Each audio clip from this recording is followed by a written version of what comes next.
Well, it's that time again on a Friday when Updated Noon presents another update from the coalface with Martin Creamer, publishing editor of Engineering News and Mining Weekly. Good afternoon, Martin. Good afternoon, Sakina. Martin, Nedbank has confirmed this week that green energy is presenting South Africa with a massive opportunity to reindustrialize. Yes, a great meeting was held at Nedbank. It was well represented by government and also the private sector. And the point that Nedbank made there is that to meet all our decarbonisation obligations, we're going to have enough electrons, green electrons, and I'm talking about what we get from the sun and the wind. We're going to have surplus of those. And there's a huge opportunity to then create green molecules as well. And when we say green molecules, we mean green hydrogen. And they're saying many people think mistakenly that there's only one source of using green molecules, but it's so broad that there are about 40 other applications, and they believe that we can reindustrialize South Africa using the green energy opportunity. And a bank like that is working on how that's going to be funded. The state was represented. They made huge commitments to support the green energy transition, and they realize that this can create a lot of growth and a lot of jobs, and that's why they are deeply committed, and they expressed that commitment over and over. So hopefully we won't just have electric cars, because as I was saying, you can't just have an electric car and call it green. The steel that goes into that car has to be green. And the only way you can make that a green steel is to use the green molecules, green hydrogen. Well, speaking of electric cars, Martin, South Africa is about to beat the whole world in that race to provide battery manganese for electric cars. I mean, this is a great credit to Mpumalanga, Mbombela. I mean, nobody would imagine that coming out of Mbombela is an industrial jewel. You know, this company, Manganese Metal Company, it takes waste manganese, it takes the fines, it gets them from the Northern Cape and turns them into the purest manganese in the world. It is purer than the only other supplier, China. So it is the only producer of manganese metal outside of China, and its metal is purer than China. Its metal is 99.9% pure. It beats China. And now, you know, because it goes into Japan and it goes into Europe and it goes into America, they are saying, we've got to have this manganese for our batteries now. What can you do for us? So as an immediate effort to get going very, very fast and to beat everyone else in the world, in fact, they're going to dissolve some of this very pure metal, and they're going to turn it into the sulfate that is wanted and crystallize it and get it to them in the next 18 months. But there's a bigger project there. They are then, instead of just taking and producing your metal in the way they do from waste manganese, they're going to take the manganese ore and they're going to actually have this battery manganese sulfate done in a much bigger way, which could mean that they grow outstandingly, and hopefully you'll be able to keep them in South Africa, which would be a fantastic feat, because they could have to do this externally unless they get a few incentives here. Let's just squeeze in one more, Martin. An iron ore mining business. That's all that the once huge Anglo-American plans to continue to own in South Africa. Well, I still think, even though it's really shrinking in South Africa, this whole situation of Anglo reshaping and simplifying is going to be good for South Africa. Okay, South America is going to do very well. Peru is going to do very well because that's where they're concentrating on the copper. And England is going to do very well because that's where they want to keep the nutrients. But, with the focus on iron ore here, I think we could do so much more out of that Northern Cape. The logistics could be so much better. And freeing up the platinum, in that they will demerge the platinum group metals, Anglo-American platinum, will create a much better opportunity for us to do what we were just talking about, the green hydrogen, because the platinum plays a magnificent role in that. And we should be able to be leading the way here, and that will allow us to do that. The thing that we've got to be concerned about is the diamond mine that they will be separating from, and that is Venetia. That is an incredibly good mine, and it's just going underground now. And I think that South Africans need to be very vigilant that, that falls into very good hands, which I'm sure Anglo will do. I think they've had a lot of talks with the government, and it's going to be much better than these Australians who are after taking over Anglo American and then throwing out all the South African parts in a much rougher way will be. So hopefully it'll go very smoothly, and I think it'll be better for South Africa. Martin Creamer, thank you so much. Martin will be back with another edition of At the Coalface, same time next Friday. And that's our time. But just a quick one for the caller on the voice note who was asking about voting outside of your voting district where you registered. Well, it's unfortunate if you have no idea of where you're going to be, because then you'd understand the IEC can't help you. But if you do know where you are going to be, then you still have until midnight tonight to actually register. So just go onto the IEC website and you'll be able to then register there so that the IEC would know where you would be on voting day. So that's where we have to leave it. Have a fabulous weekend, everybody. Mundupi Makalimele standing by with your news.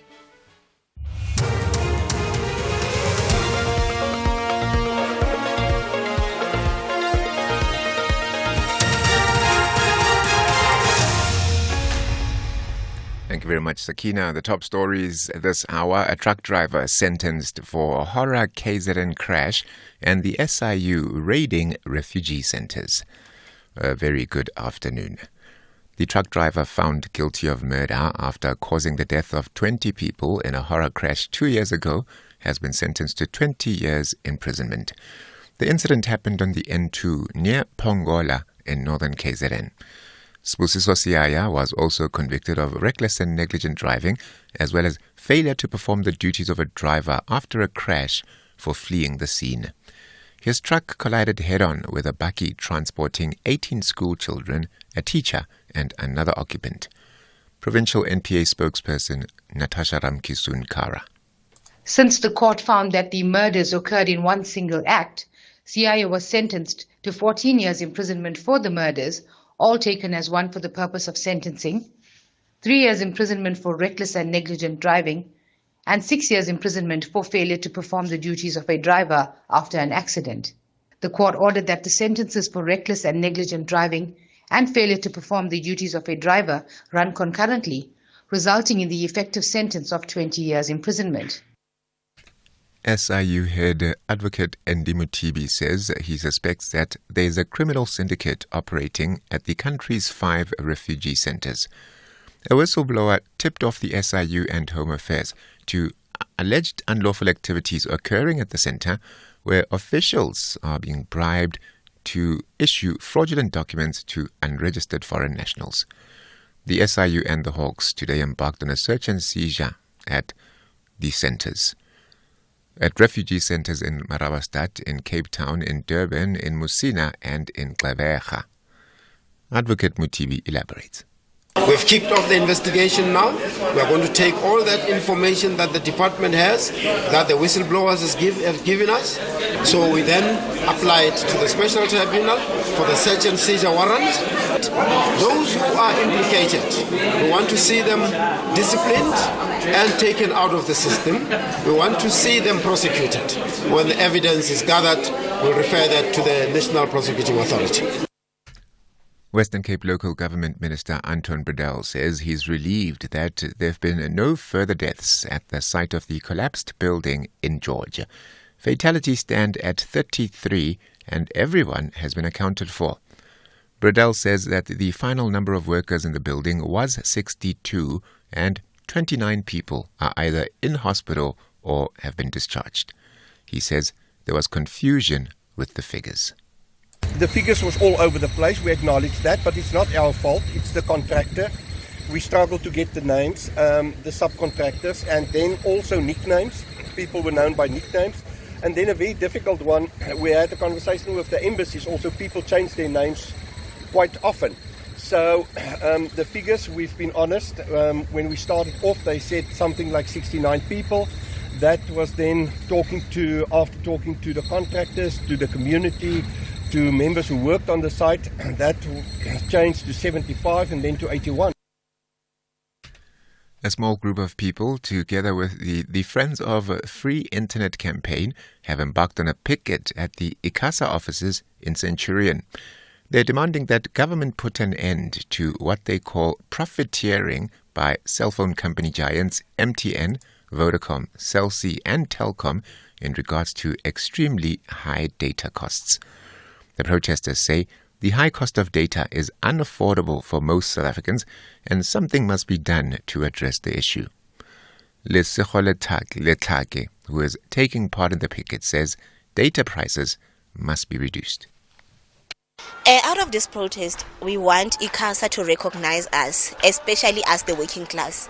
Like I myself, I'm a single mom of 3. I'm unemployed. My children, they are going to school. They need data on day-to-day basis because it's not safe in South Africa. Kids, they get robbed and whatever. So I need data to communicate with them to check if they've came back from school or they are safe at school and whatsoever. So without data, there's no communication, firstly. And then secondly, for them to do their homeworks, they need data. And Israel says it has complied with measures imposed by the International Court of Justice in February and March. Addressing the court, the country says it has a right to defend itself. It presented its reply to South Africa's presentation, where Pretoria has requested the ICJ to impose measures that include Israel halting its military operations in Rafah and Gaza. The lawyer representing Israel, Tamar Kaplan-Tugeman, says Israel has done all in its power to obey the court's orders. Israel allows Palestinian truck drivers from Gaza to enter Israeli territory following security checks in order to collect and upload humanitarian supplies. It has also expanded infrastructure and roads supporting the operations of the crossing. The Israeli government allocated approximately $52 million United States dollar to the implementation of such efforts. The top story at 1 o'clock, the truck driver found guilty of murder after causing the death of 20 people in a horror crash 2 years ago has been sentenced to 20 years imprisonment in a court in Pongola in KZN. The Full Circle is up next. For SAFM News, Kemudupi Makhalemele. SAFM 104 to 107 nationwide. The Democratic Alliance is on a mission to rescue South Africa. Together with the Multi-Party Charter for South Africa, we have a real chance to bring in a new government that works. We can turn things around, but we cannot do it without you. In this election, the stakes are simply too high. Every single vote is going to count. A strong DA can rescue South Africa. Join the rescue mission on the 29th of May. Vote DA. This political party advertisement was paid for by the political party concerned. The views expressed in this advertisement are those of the political party and not those of the SABC. Established in 1904, 120 years later, they're lifting their first ever Bundesliga title. Bayer Leverkusen finally made it. Yet, they still want to close the curtain with a win. While FC Augsburg intend to play their hearts out and finish the race with victory. This is the Bundesliga. Football as it's meant to be. Catch the champs of the 2023-2024 season, Bayer Leverkusen versus FC Augsburg on Saturday, 18 May at 3 p.m. live on SABC3. Also available on SABC Plus and SABCSport.com. Hashtag We Love It Here. Proudly brought to you by SABC Sport. For the love of the game.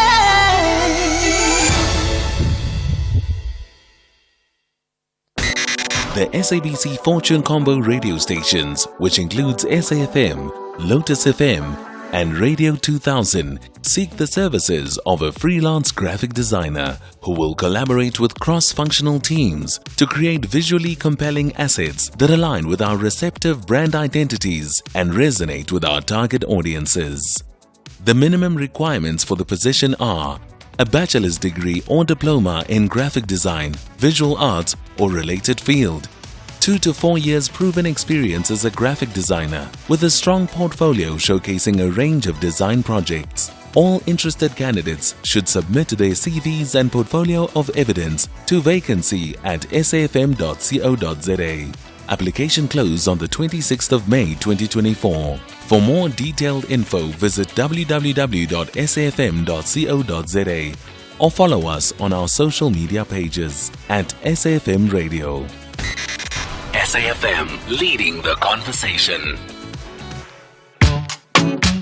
The Full Circle with Bridget Masinga, Monday to Friday, 1 to 3 p.m.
How strange is this past?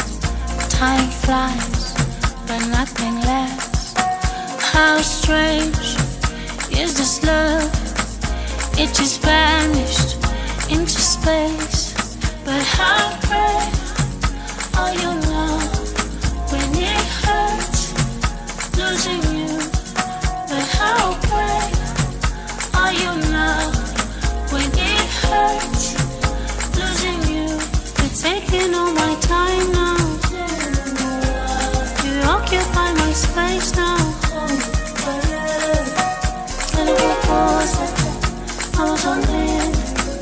Terrible pause, I was Santana. Terrible pause, I was on it.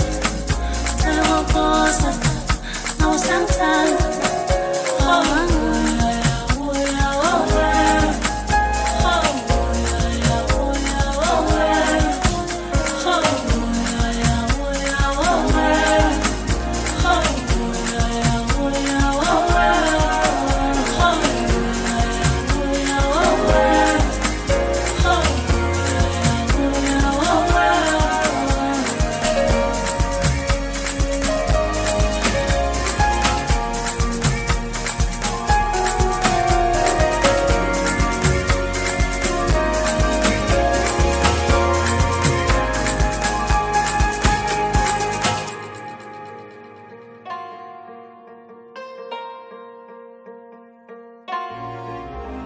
How brave are you now when it hurts losing you?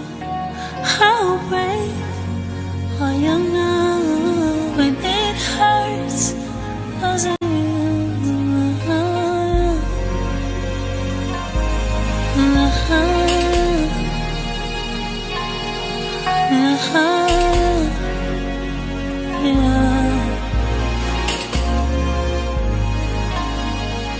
But how brave are you now when it hurts losing you?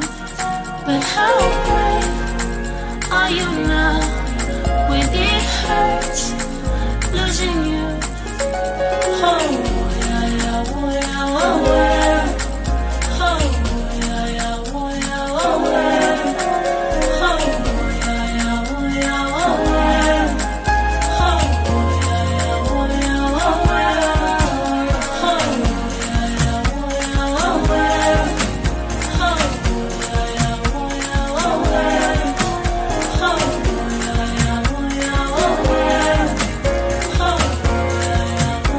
Oh,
It is Murder featuring Nkosazana Daughter, and the song is Summer Love. He was one of the big nominees at the past Metro FM Awards, which happened a few weeks ago. That is how we kick off this afternoon's show on this fine Friday as we wrap up what has been a very productive week on our end. And hopefully much of the same can be said for you on your end. Hope you're having a great day thus far and ready to usher in an incredible weekend. You know, on Friday that we amplify the vibrations a little bit in studio as we usher in the weekend and begin to unwind and take things nice and slow. And it's no surprise that we play Murder featuring Nkosazana Daughter, right? Coming up today, we've actually got a star-studded show today. I don't even know where to begin, really. We are chatting and catching up with Sisanda Hena in just a matter of moments. And Sisanda has an initiative where he's partnered up with the National Film and Video Foundation alongside SABC to help support the new crop of young, talented and aspirant writer-directors in the industry. And we'll find out more about that. So if somebody in your family has a keen interest in the world of film and television making, this conversation is definitely for them.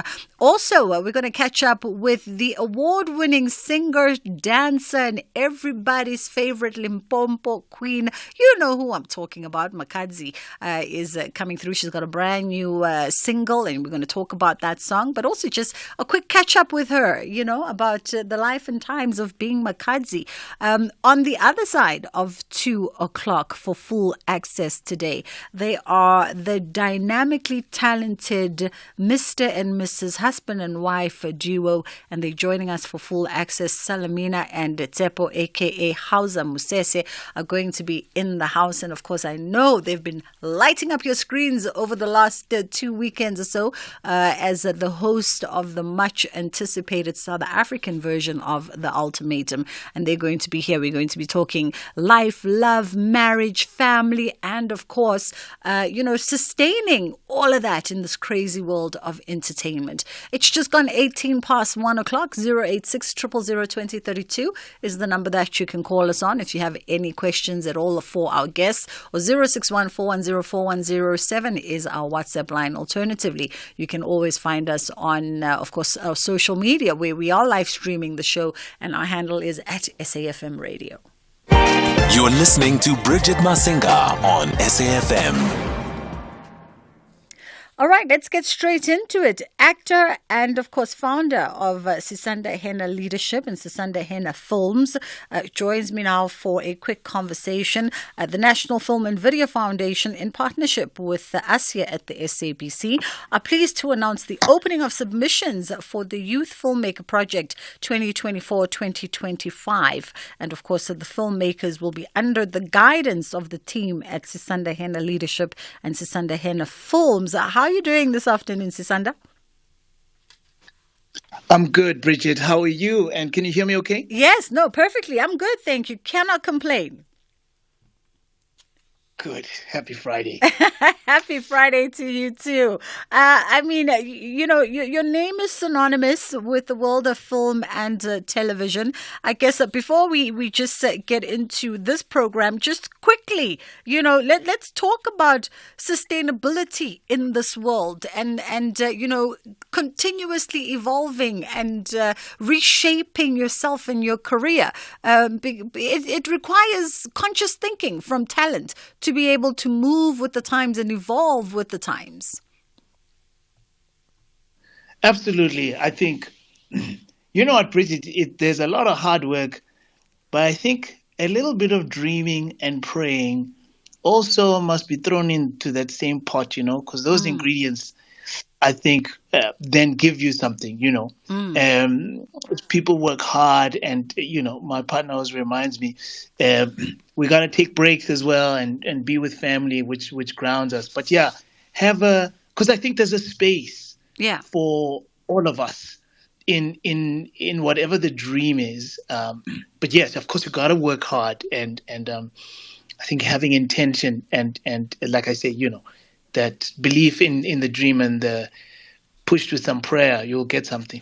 Absolutely. And I think I start there because it's an important part of the conversation for any aspirant, talent, whether you are in front of the screens, whether you are behind the scenes as a writer, director. It's very important to understand that the sustainability of this industry also comes with the dream and the hard work and the talent, but it also comes with the ability for you to evolve into very many different things within the sector.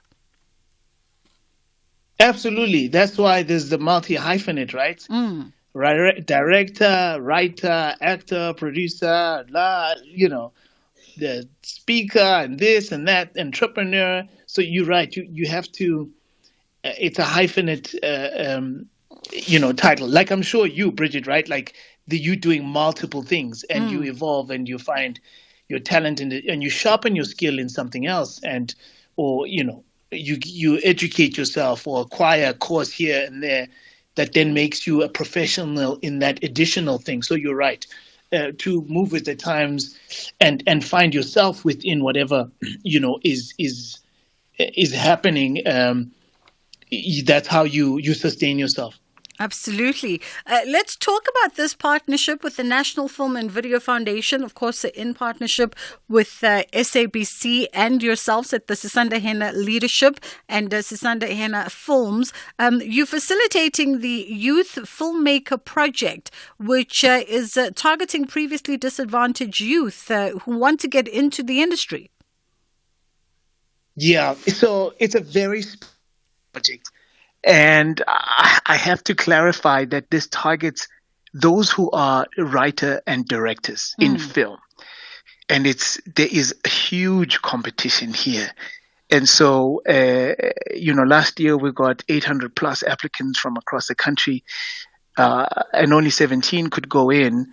But then ultimately we only shoot 10 of those films that are then become their calling cards in the industry. And then they also released in broadcast as a series, like as a drama series, but each individual episode is a standalone film. Yeah. So it is an annual program. It's a year long, discovery, training, and mentorship. So in the incubator, the first half, there's learning how to develop your script and theories about directing. And then there's a few months where you're learning on the job and you're on other productions. So you're on set as an intern, as a trainee, preparing you to then go and shoot your own film, where you work with professionals in the industry as a director, directing your debut professional film. So it's open to ideally people who have worked in the industry in some capacity. But if you haven't, the door is still open to you. Our stakeholders at NFVF always say we have to give an opportunity to those who are also brand new. Of course. Of course, if you have some screenwriting ability or experience, that helps because you are competing with your concept as well as showing your ability to direct. So where we can display your work ethic in your application, why you are passionate, talented, and hardworking. And then, of course, we will see by what you submit, that. So we've got also, I have to say, our friends in the Eastern Cape, which is the Eastern Cape Development Corporation, and as well as KwaZulu-Natal Film Commission are also some of the partners on the project. Lovely stuff. So, I mean, if we're looking for youth filmmakers, I'm presuming you're looking for people, as you say, it would be nice if you've got some kind of, little experience of exposure to the industry, but you're looking for projects that are already on paper. You're looking for a concept that's already in some kind of developmental phase that you guys then incubate and hash out and develop even further during the process. Yeah, look, the closing date is June 2nd. So people have got about 2 weeks, right? So, although I have to say, not enough time to write a film. So no, you don't need to submit a full script. Okay. So you submit a concept. Yeah. So it's not more than 3 pages of your idea, and then you can expand it in terms of your treatment and how you see it visually, etc. The website does explain exactly what you need to submit.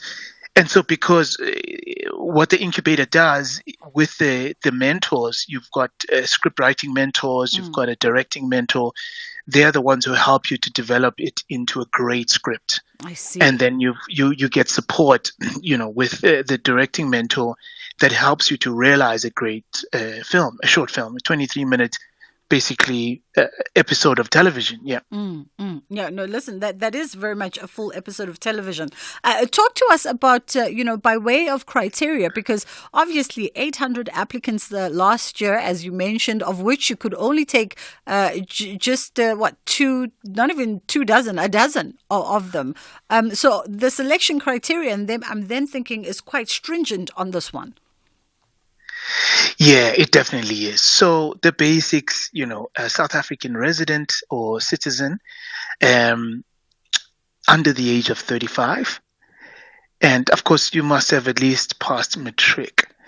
So a degree is not necessary. But as I say, if you prove that you've been involved in the film industry, that does help, And of course, we got a shout out to KwaZulu-Natal.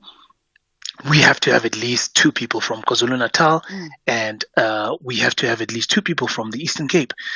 So you don't have to be living in the Eastern Cape, but as long as you hail from these provinces. But then not only those, but from all across the country, we take.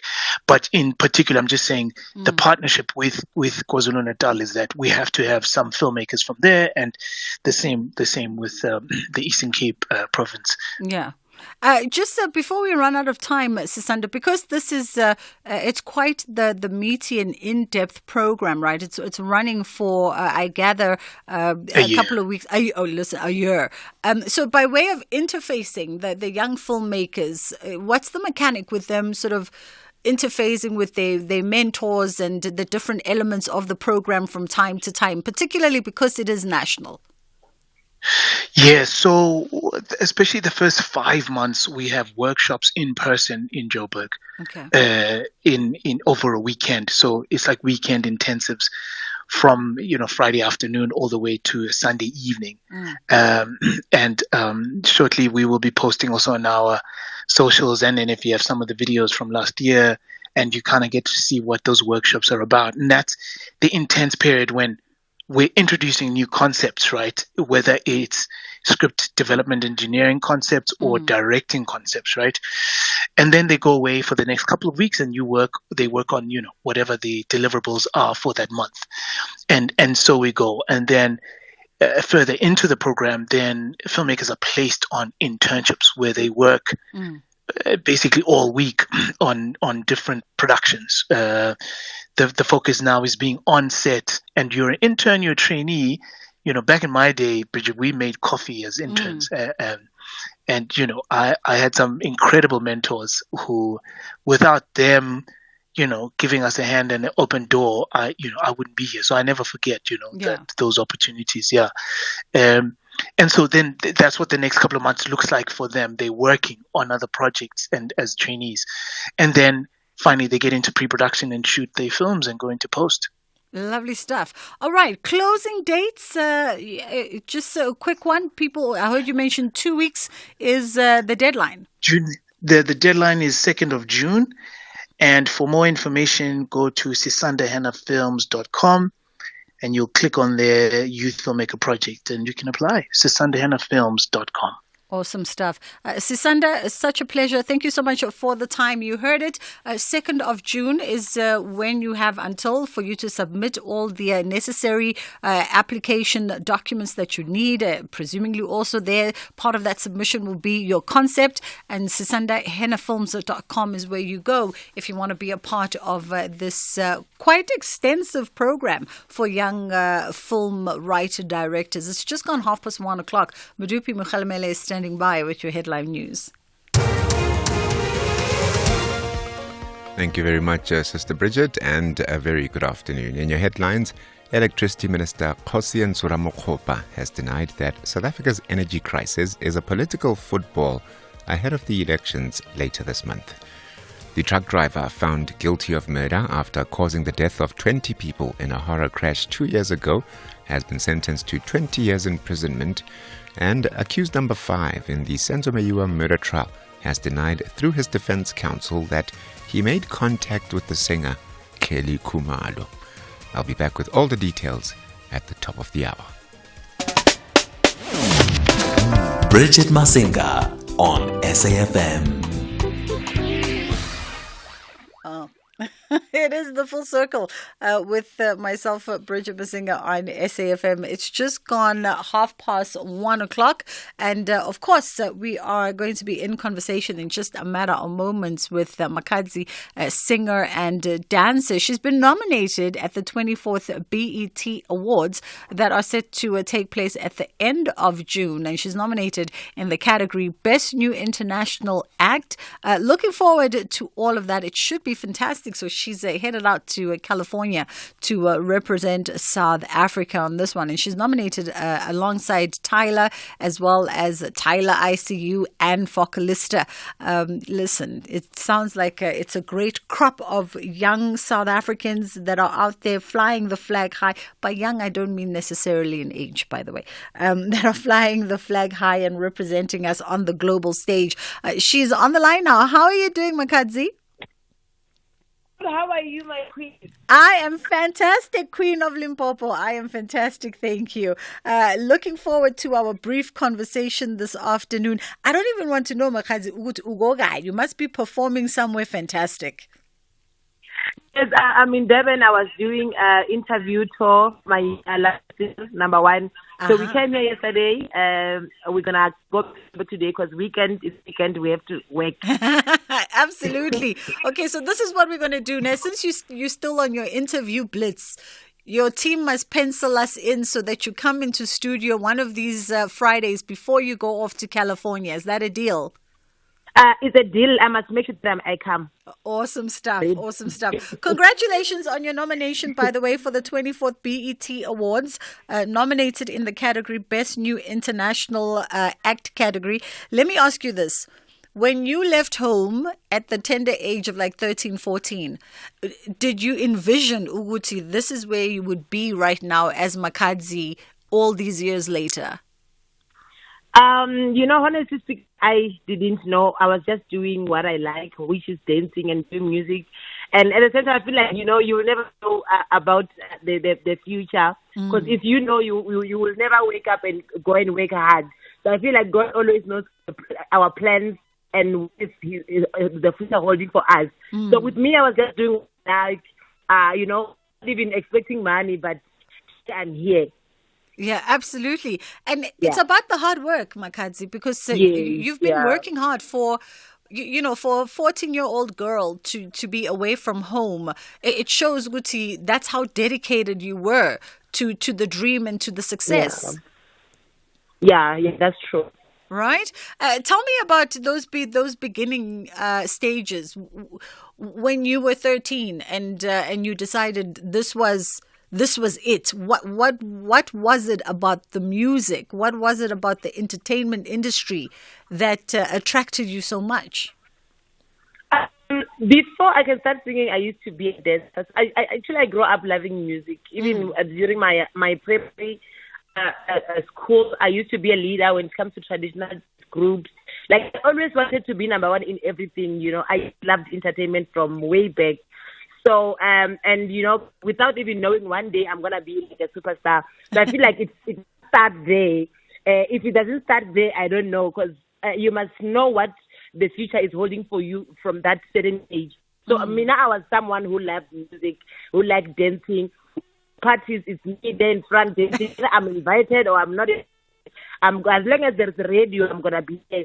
So I feel like this thing is a passion for me. I was born for this. Yeah, I think we all agree that you were definitely born for it, Makadzi. You definitely were born for it. When did you know that you were a superstar now? I asked Zanzibar's Choice Award during Matoroki because I was famous in my province for a longest time, but before, like a lot of Africans and South Africans, they can know there is.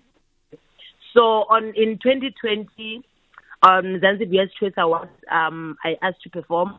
They gave me a stage. That's where now all South Africans started knowing there is Makazi, and the response was positive. I traded on Twitter for almost a week. Everyone was talking about me. People started approaching to work with me in South Africa. So that's where I knew it's like now there is a direction. Nazoge, and there definitely is a direction. So much hard work has led to so many incredible moments. For you, when you get nominated for an award like the BET Awards, what does this kind of recognition, because now this is beyond South Africa. This is now the international, the global stage, the black community outside of us saying, actually, we see you, Makazi. Honestly, I am so happy. I don't even know what to say about this, and for the fact that when it comes to BET, you don't just send forms, you don't fill submission forms for nominees, they just pick you. So it really means a lot because of meaning a lot of people that are watching me doing the great things. And at the same time, I can say it's a hard work. It's being consistent. Every year I make sure that I give fans a. When it comes to performance, I go all out. I just love music. Every year I make sure that there is something. So I feel like it's all about patience and being consistent. Because if I was not patient, maybe I was going to give up after Matorokis, because that's the song that that was my breakthrough. Absolutely. Listen, I'll save the rest of our conversation for when I have you face to face, because you have such an incredible story. It doesn't even have to be on a Friday, Makazi. You can even come on a random Tuesday because it's you.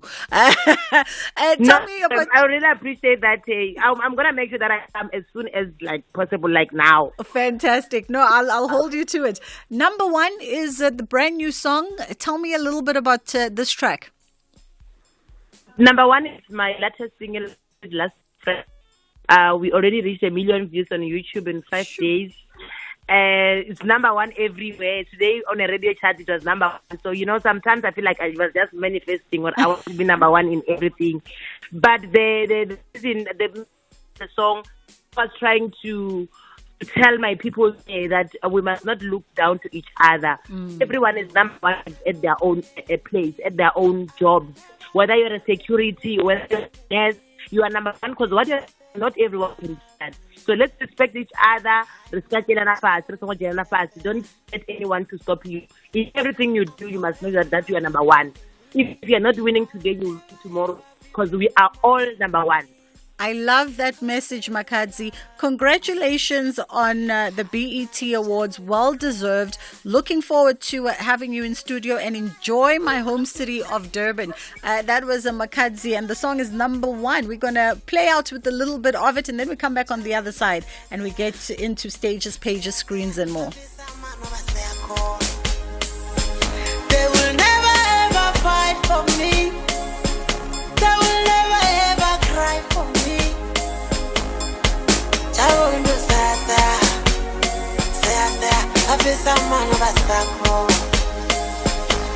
Nendi number one, position one, everything number one, money number one, blessings number one, sote number one, sote sote kana. Nendi number one, position one, everything number one, money number one, blessings number one, sote number one, sote sote kana. It's the eye. Blessings coming my way. I am vibrate. Flying, going, enemies they trying, but they can't get me. No anointing they on me head, it's a flex. We don't need no rest, no shine in a set. Like we just lulu all the pains all the way. We just lulu all the pains all the way. This is my story. This is my song. We just lulu.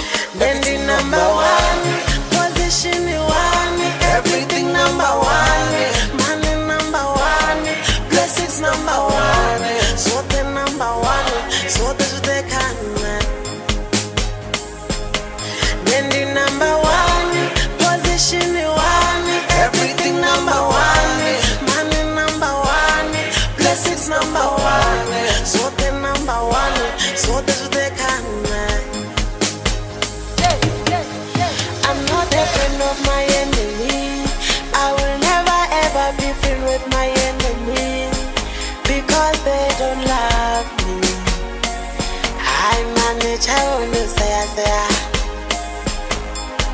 I'm not a friend of my enemies. I will never ever be friend with my enemies because they don't love me. I manage Nendi number one, position one, everything number one, money number one, blessings number one. Hear that? That's the sound of deliciousness in your kitchen after watching Ready Steady Cook. You don't season the same no more. The way you chop, slay. You do it with so much flair, because you've channeled your Salt Bay. Uyashisa. Turn up the heat. Off the bone with the meat. You're in your kitchen prime. Always dishing on time. Need I serve more? Catch Ready Steady Cook weekdays at 7 p.m. on S3 and channel your inner 5-star chef. Channel a better you with S3. And we will buy 500 cars and we will buy 500 more just to be the one who buys your car. We'll come to you and offer more. We buy cars, we buy cars. Da-da-dun-da-da-dun-da-da-dun-da-da-da-da. We buy cars, we buy cars. We Buy Cars, the easiest way to sell your car by far. Stellies gets it that they can never catch Masandawana, but they want to secure the second position. Meanwhile, Kabuyelo loves it on the summit and want to grab 3 points to extend their lead. This is the DSTV Premiership. Witness the unmatched passion of Mzansi's beautiful game. Stellenbosch FC versus Mamelodi Sundowns FC on Saturday, 18 May at 2:30 p.m. Live on SABC1 and SABC radio stations. Also available on SABC Plus and SABCSport.com. Hashtag We Love It Here. Proudly brought to you by SABC Sport. For the love of the game. You're listening to Bridget Masinga on SAFM. Stages, pages, screens, and more with Bridget Masinga. It is indeed stages, pages, screens, and more. And the exhibition is called Solid Matter Thread by Thread. It's a trio exhibition, this one, where South Africa meets Senegal. And we've got the curator, Ivy Rihlamvu, joining me on the line now to talk us through this. How are you doing, Ivy? Well, thanks. And how are you? Well, thanks. Yes. I'm fantastic. Thank you. We appreciate the time with you this afternoon. Let's start by the fact that we've been seeing in recent years, particularly where contemporary art is concerned, in recent years, we've seen sort of the gain in popularity of interesting textile works and interesting embroidery works. What are we attributing this to? Because these are old art forms. I think, first, because of, I think, materiality, when we look at back, when we look at ancient Egypt, right, you find that art in itself, or the way of life, it was intertwined with everything. Science, the way we look, the way we dress. So this is something closer to us in terms of fabric and texture and materiality. It's I could say, how can I put it? It's art that is very still strong and so in its own way it has its own language. And for those who really follow into it,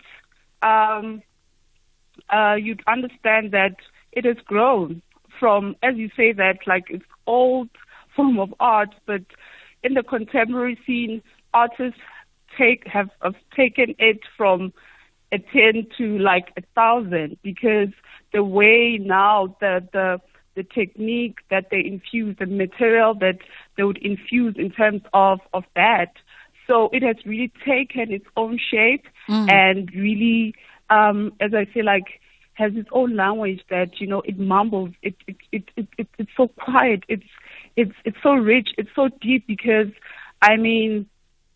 the layering of it. I mean the layers of like the strand as per the exhibition, thread by thread, right? The layering says something. The layers and layers of how each artist gets to really put and really, like each artist, how they really step by step put and really make everything come together. Absolutely. So, yeah. I think this also speaks to some way, Ivy. It also speaks to the interconnectivity of all of us, right? Because, like I said, this exhibition is South Africa meets Senegal. And when we talk about textiles and we talk about embroidery, for instance, these are very much art forms that are true to who we are as Africans. Whether you're at the southern tips or the northern tips of the continent, there are skills and ways that have been passed down from our great-great-grandparents. Yes. Yes, yes, absolutely. I mean, when we look at, for instance, the kente cloth from Ghana, I mean, it's timeless. It's like not only that, but each country comes with like a certain unique fabric that, it's so universal, firstly. And so in this way, how can I put it? Fabric on its own, right? So fabric on its own from each country resonates and vibrates at different things. So now with this exhibition, it's really looking into then how do we intertwine, how do we start the conversation, how do we start the conversation of a collaboration in terms of starting from who we are, in terms of, using the everyday clothing, fabrics, way of life, and translate it into art, infusing embroidery, stitching, playing around how to really, make that come to life. Yes.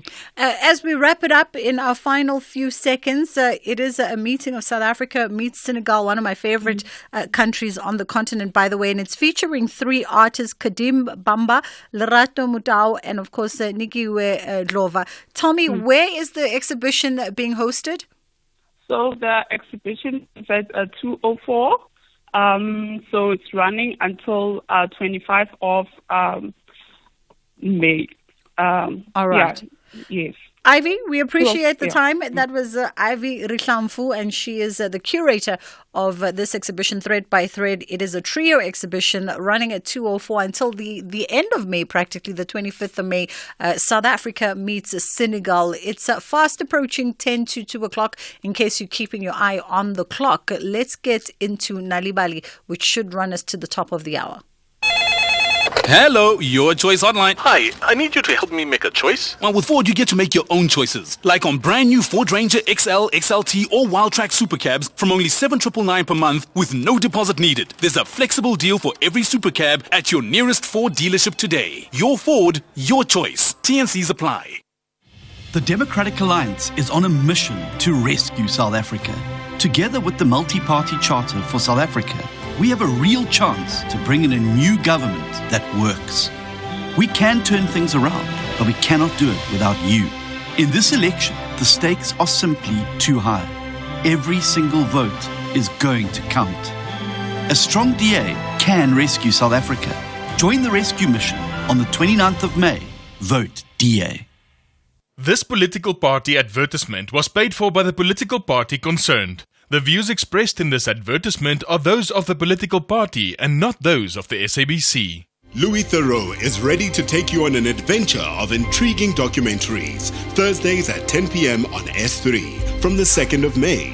Tune in as Louis explores dangerous, toxic and criminal behavior in Forbidden America, May the 2nd, 9th and 16th. On the 23rd of May, explore the world of human trafficking as Louis explores the often complex relationship between prostitute and pimp on Trafficking Sex. In The Night in Question, Louis Theroux heads to America's East Coast to explore the rise in sexual assault cases on university campuses. Meet the guilty, falsely accused, and those who felt let down by the current legal system. How America tries to establish new rules of consent amongst America's younger generation. Airs 30th of May. Channel your best Louis Theroux with BBC Primetime, only on S3. Open up. 29 May, it's time to make your voice heard. Vote where you're registered. Bring your smart ID card, green barcoded ID, or temporary ID certificate for verification. If you're visually impaired or have an unsteady hand, our officials are there to assist you with the universal ballot template to cast your vote. And don't forget, your vote is always a secret. So show up on 29 May. Voting stations open from 7 a.m. to 9 p.m. Visit elections.org.za for more info. It's your democracy. Own it.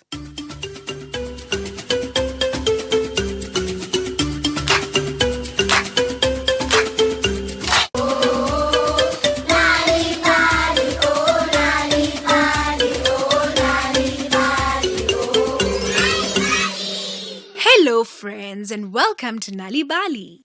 How was school today? I hope you had a great day. Don't forget to write your homework if you got one today. There are so many reasons you can be forgetful, including stress and lack of sleep. Being hungry can also have a big impact, but sometimes when kids have trouble remembering information, they may be struggling with a skill called working memory. So let's listen to today's story called Forgetful Hen, written by Lihlohonolo Riba. But before we listen to today's story, you know the drill. Let's all get up and dance.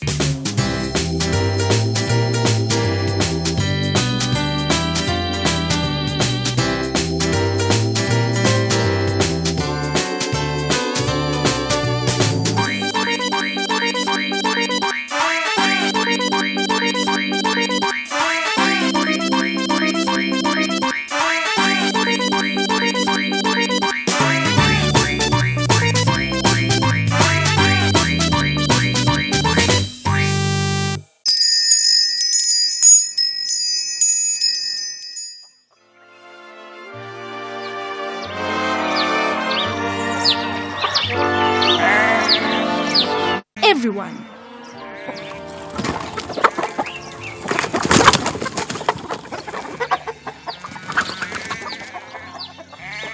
As Hen was walking along, she came across pig, sheep, horse, and donkey. They were singing a nursery rhyme. Cluck, cluck, red hen, have you any eggs? Hello, dear friends, said Hen. Hello, hen, said pig, sheep, horse, and donkey. Ooh, that sounds like a nice nursery rhyme. I've never heard it before, said Hen.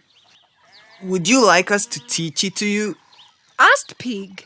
Ooh, yes, please, replied Hen excitedly. So pig, sheep, horse, and donkey taught the hen the nursery rhyme. Hen spent the entire day singing with them. She had so much fun she forgot that the cow had sent her to ask them to dinner. Cluck, cluck, red hen, have you any eggs?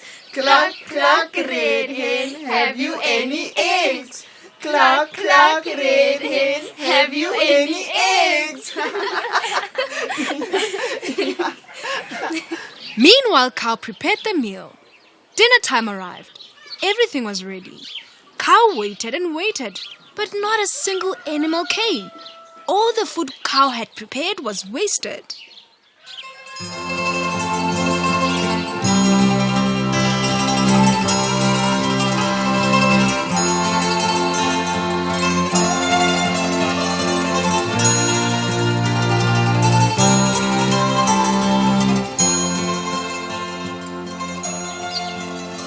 Eventually, Cow went to bed feeling very sad. The next day, Hen came to visit Cow. Hello, Cow, said Hen. Hello, Hen, said Cow sadly. What's the matter? Why do you sound so sad? Asked Hen. I prepared delicious food for all the animals on the farm last night, but none of them came. Did you give them my message? Asked Cow. Hen suddenly remembered the cow had asked her to invite all the animals on the farm for dinner. Oh dear, I completely forgot. I'm so sorry, cow. Please, please, please forgive me, said hen. It's okay. I love cooking anyways. I will prepare an even more delicious dinner for tonight.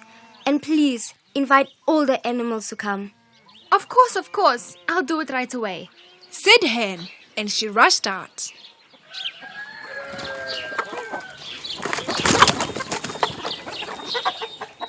As hen was walking along, she came across pig, sheep, horse and donkey doing a dance routine. To the right, to the left. To the right, no, to the left. No, to the right. Okay, now spin. Yeah. Hello, dear friends, said hen. Hello, hen, said pig, sheep, horse and donkey. That looks like a fun dance routine. I have never seen it before, said hen. Would you like us to teach you? Asked sheep. Oh, yes, please, replied hen excitedly. Is it this way? To the left now. And now to the right, Okay, you're getting it. Go ahead. Okay. Dance, man, dance. Come on, more passion, more energy. You got this. Turn. Okay. Yeah, now that's how you do it. Yeah, that's how you do it.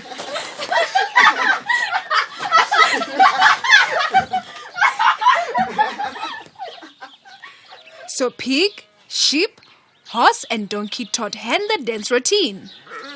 Hen spent the entire day dancing with them. She had so much fun once again that she forgot that cow had sent her to ask them to dinner.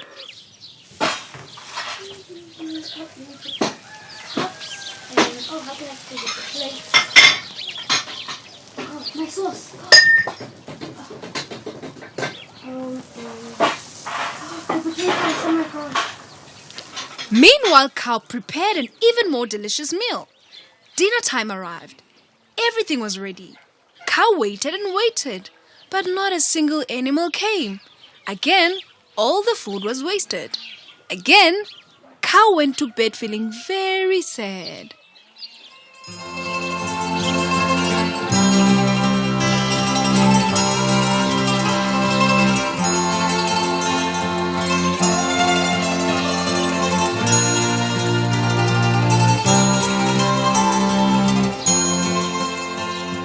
The next day, hen went to visit cow.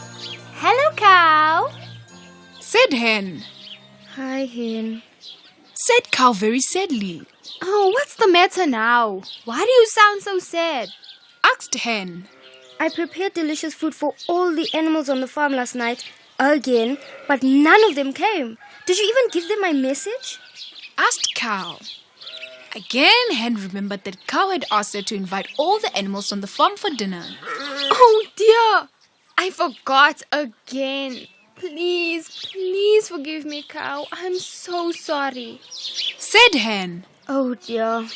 Well, I guess I'll prepare delicious dinner for tonight again. So please, invite all the farm animals and don't forget. Of course. I'll do it right away, said hen. But as hen was leaving, cow quickly stopped her. Hold on. Hen, let me write you a note so that you will not forget again. Cow wrote a note and placed it in hen's beak. Then hen rushed out.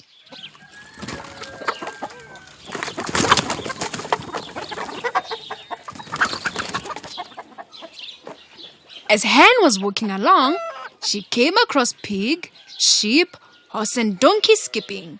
As hen tried to greet them, the note fell from her beak. What is that, hen? Asked donkey. It's a note from cow.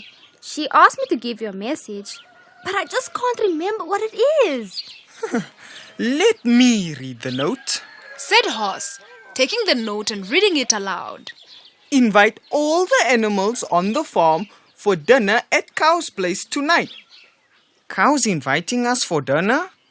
Said donkey excitedly. Oh, yes, now I remember. That was the message cow wanted me to share with all of you, said hen.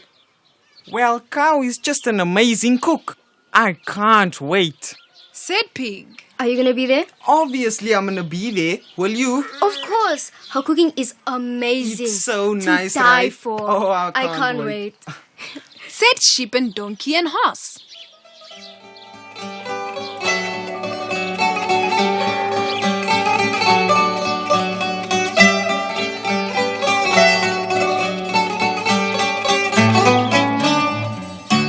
About the dinner. Silly forgetful hen missed out on the most delicious food and the best fun.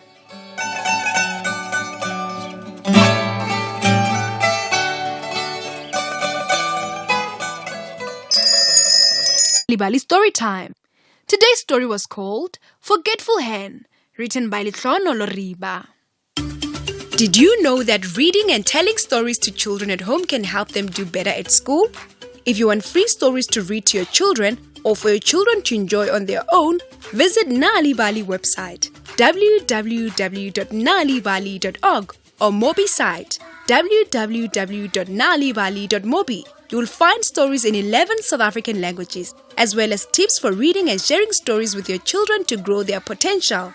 Also look out for the bilingual Nali Bali Reading for Enjoyment supplements with great children's stories and activities available in newspapers. Nali Bali. It starts with a story.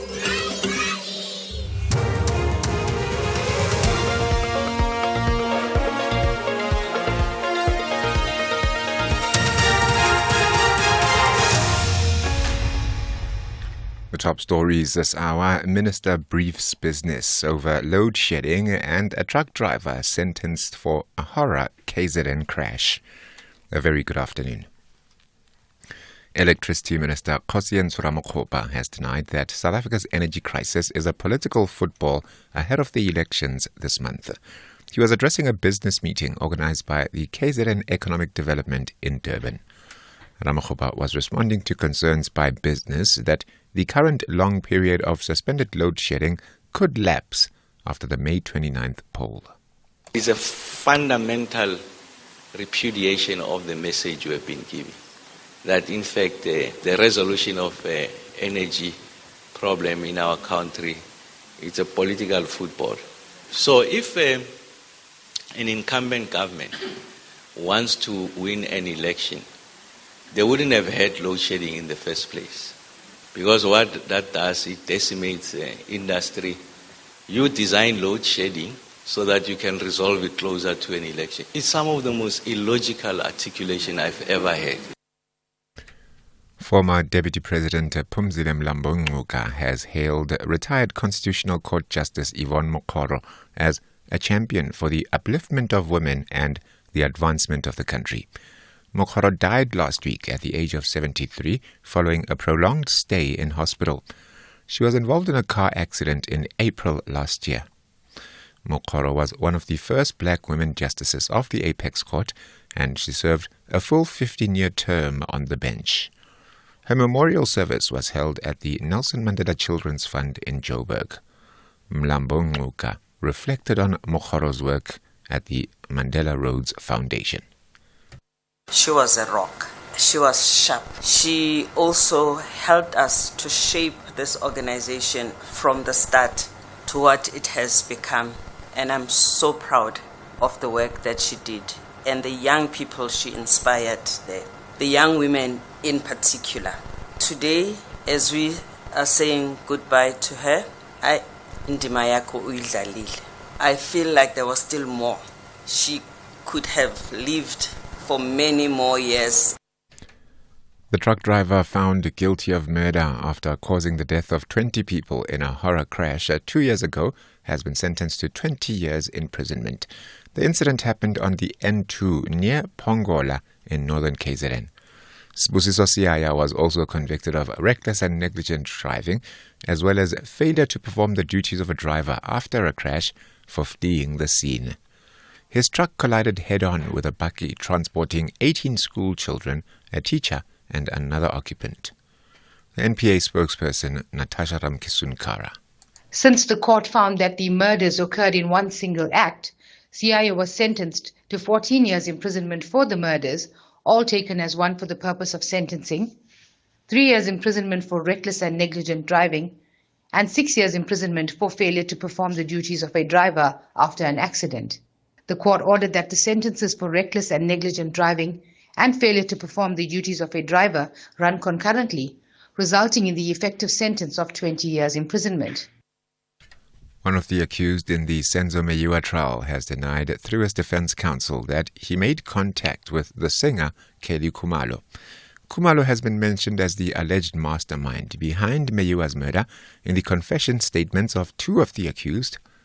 5 men are on trial at the High Court in Pretoria for the murder of the former Bafana Bafana captain who was shot and killed in 2014 at Khumalo's parental home in Vosloorus on Gauteng's East Rand. Defense counsel Zandile Mshololo cross-examined the cell phone analyst Gideon Gous on communication from a cell phone number belonging to accused number 5. It's not correct that accused number 5 called Ms. Kelly Khumalo. Let's move on now. I think it's unfair for counsel to make that submission. There's no evidence. Yeah, she knows that. And you say we all know that it is not the truth. When these witnesses testify that he can comment on that. The state knows, my lord, that is not the truth. The state knows? Yes, the state knows. It's on record. Oh, okay. The state knows it's not the truth. I see. We will speak for ourselves, and it is not correct what Ms. Mshololo is saying. And Rwanda's President Paul Kagame has officially submitted his candidacy for the July presidential elections. He had already confirmed last September that he would be seeking a 4th term in office. Kagame won the last presidential election in 2017 with nearly 99% of the vote. 2 of his opponents, opposition politicians Bernard Ntaganda and Victoire Ingabire, have recently been barred from vying in the elections over previous convictions. Kagame is widely expected to win the poll, which could see him extend his presidency to nearly 3 decades. Recapping the top story, Electricity Minister Kgosientsho Ramokgopa has denied that South Africa's energy crisis is a political football ahead of the elections this month. For SAFM News, Kemudupi Makhalemeli. Here, there, and everywhere. SAFM 106.1 FM in Bombela. Support Slipper Day on the 31st of May and help children like me fighting life-threatening illnesses to reach their dreams. Visit reachfordream.org.za and make a difference. And don't forget to step into your slippers on Slipper Day. Reach for a Dream, inspiring hope. This is an SABC-supported initiative.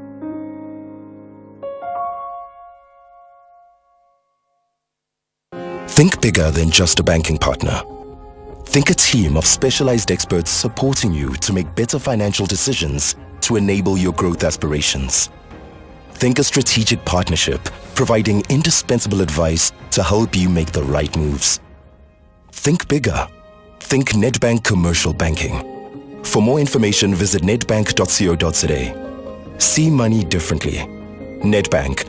We're a licensed FSP and registered credit provider. Stellies gets it that they can never catch Masandawana, but they want to secure the second position. Meanwhile, Kabuyelo loves it on the summit and want to grab 3 points to extend their lead. This is the DSTV Premiership. Witness the unmatched passion of Mzansi's beautiful game. Stellenbosch FC versus Mamelodi Sundowns FC on Saturday, 18 May at 2:30 p.m. live on SABC1 and SABC radio stations. Also available on SABC Plus and SABCSport.com. Hashtag We Love It Here. Proudly brought to you by SABC Sport. For the love of the game. The SABC Fortune Combo radio stations, which includes SAFM, Lotus FM, and Radio 2000, seek the services of a freelance graphic designer who will collaborate with cross-functional teams to create visually compelling assets that align with our receptive brand identities and resonate with our target audiences. The minimum requirements for the position are a bachelor's degree or diploma in graphic design, visual arts, or related field, 2 to 4 years proven experience as a graphic designer with a strong portfolio showcasing a range of design projects. All interested candidates should submit their CVs and portfolio of evidence to vacancy@safm.co.za. Application closed on the 26th of May 2024. For more detailed info, visit www.safm.co.za or follow us on our social media pages at SAFM Radio. SAFM, leading the conversation. The Full Circle with Bridget Masinga, Monday to Friday, 1 to 3 p.m.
silent art.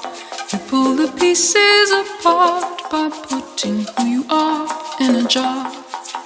Breaking the heart is a silent art. You pull the pieces apart by putting who you were in a jar.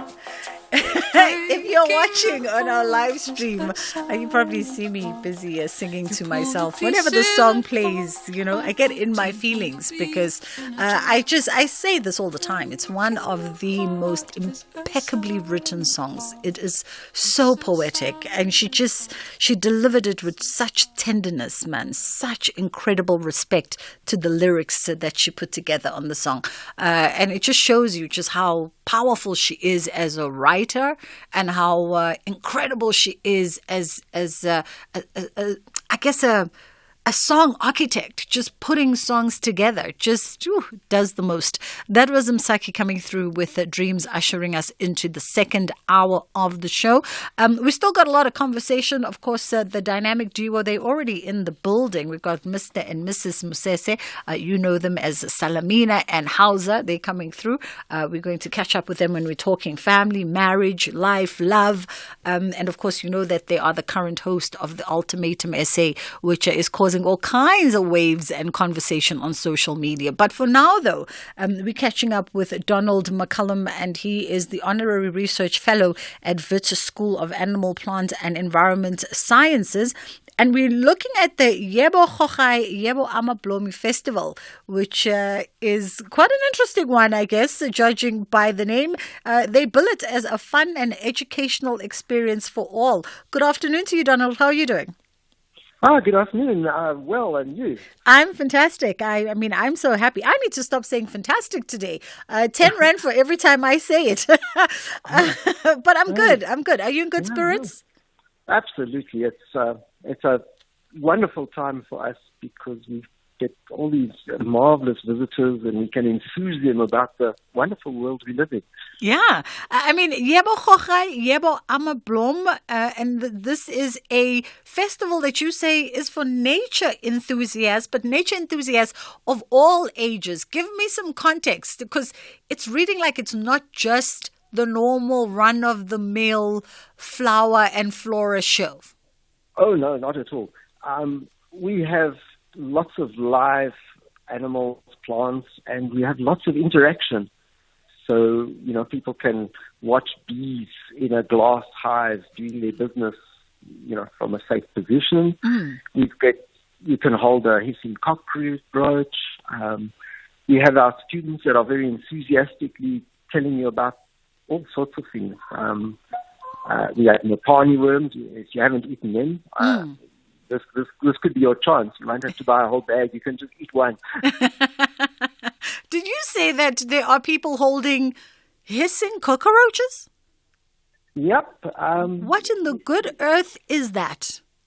Okay, so hissing cockroaches, they're from Madagascar. They're a big kind of cockroach, but they're very chilled. They don't scurry, and they forest species, so they're not smelly. They're never going to end up in your kitchen and become a curse.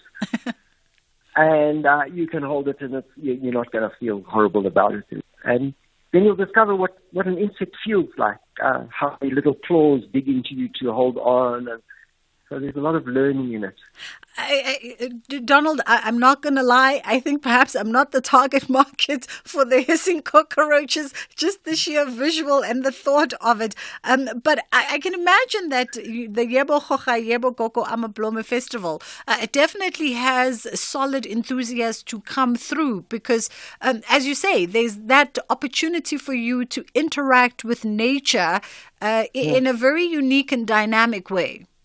Yes, and the problem is most of us are urbanized these days, and we're losing touch with, the natural world. And we hope that this, in some small way, kind of reminds people of, what a wonderful, place this is with such wonders.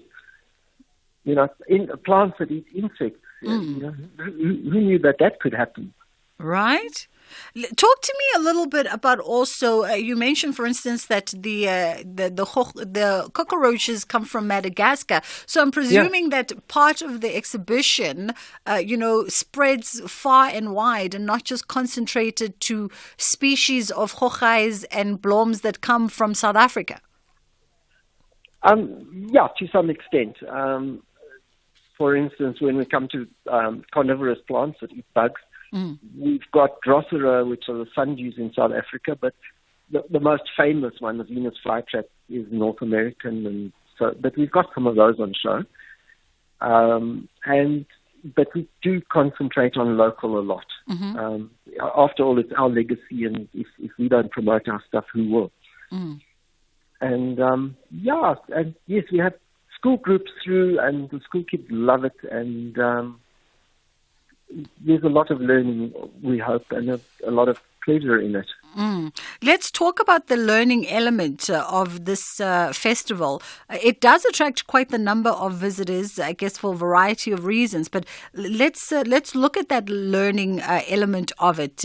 Not all of us are you, and not all of us are part of your faculty. So a few people probably relish the experience of just getting almost a National Geographic kind of knowledge exchange firsthand.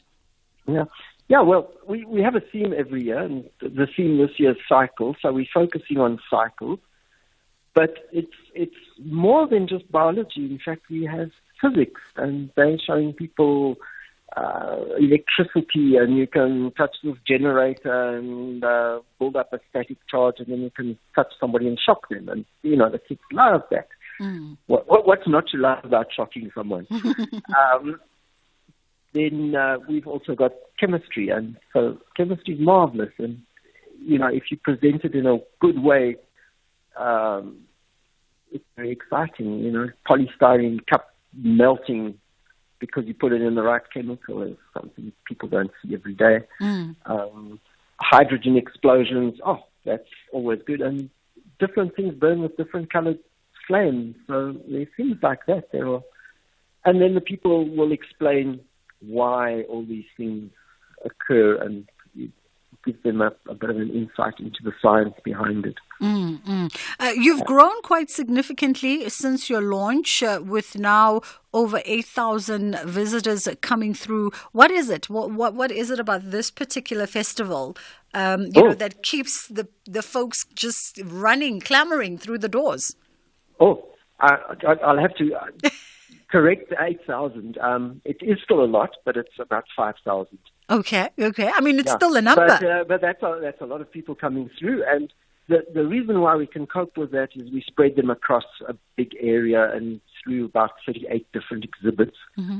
And the schools are very keen to find an educational place, and this works well for them. So a lot of our visitors are school learners during the week. But in the weekend, it's families and groups and cup groups and all sorts. But mostly, parents and their kids and adults and And talk to us about, so it's happening until tomorrow. Tomorrow is the last day. No, Sunday's the last day. Okay, I've got all the wrong information on this piece of paper. Okay, so yes, it's on from till about 4:00 tomorrow, and on Sunday probably until 3, starting at 9 each day. Okay, all right, and then it's running until Sunday, the 19th of March, and I'm obviously assuming that this is happening at the campus grounds. It is happening at Wits campus. There will be signage. It's on the East campus, and it's a building called Oppenheimer Life Sciences. But once you get there, you'll be able to get directions, I'm sure. Yeah. And on the weekend there is parking. The students have gone, and so so you will be able to park your car. All right. I've got to ask you because I'm quite interested in coming to see all the little hochais and stuff. But so here's my one thing: I'm deadly afraid, deadly fearful of geckos.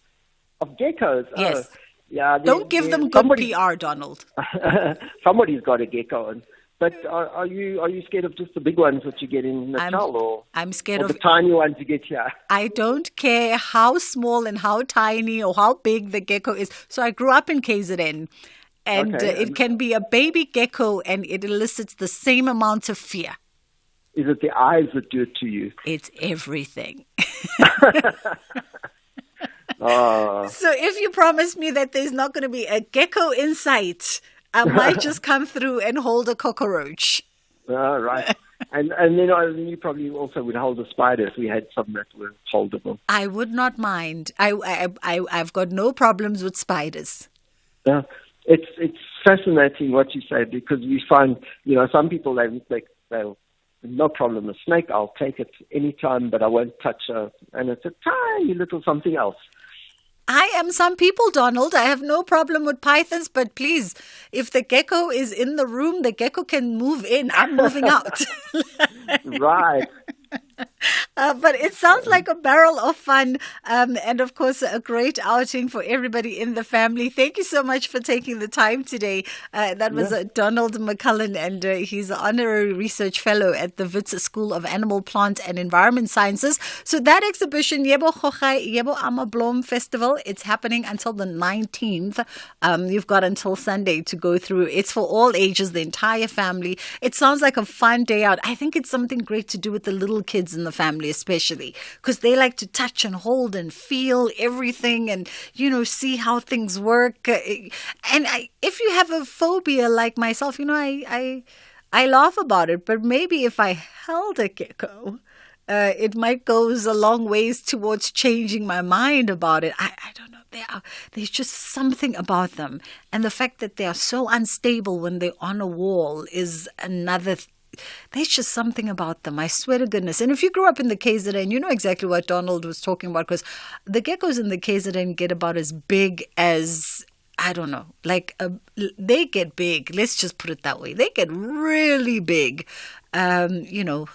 It's a lot for me to handle.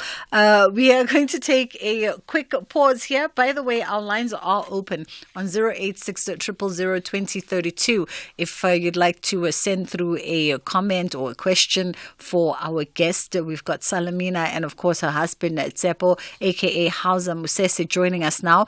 They are a talented duo, actors, musicians. Of course, Salamina is also recently added author to her many slashes that she done. She released her children's book about 2 years ago. I remember being in conversation with her, and it was called Disaster at Gogo's Spaza. So she's added yet another slash. They are a business couple in the entertainment and media business, and they are currently the hosts of Ultimatum SA, and they're going to come through and we're going to talk about, their life as a happily married couple in this industry, all about life, love, family. Tsepo is, of course, an ambassador as well, having been diagnosed a couple of years ago with diabetes. And we're going to talk around, just matters of health and health consciousness. So they are in studio. We're hoping to cover a lot of grounds with them this afternoon. And as per usual, you can be part of the conversation. You can follow our conversation and see how beautiful our guests are on our live stream at SAFM Radio. Whatever social media handle you are at, that's where we are. Alternatively, you can send us a voice note or any comments and questions that you might have for them on 061 410 4107. That is our WhatsApp line. Or 086 000 2032 is the number you can call us on. The Saturday. What are you doing to her? Oh, we're just friends. What? You're kissing her. Damn it. You're too old. Oh. Please, my daughter is only 17 for this. Please. You'll get a good... Catch me, Errol Ndoto, on the Saturday Play. Are you all family? I'm her father, and this is my ex-wife, Paul's mother. And him? No, he's not family. He's just a useless, toothless dog. Sir. Catch the Saturday Play between 9 and 10 p.m. Only on SAFM.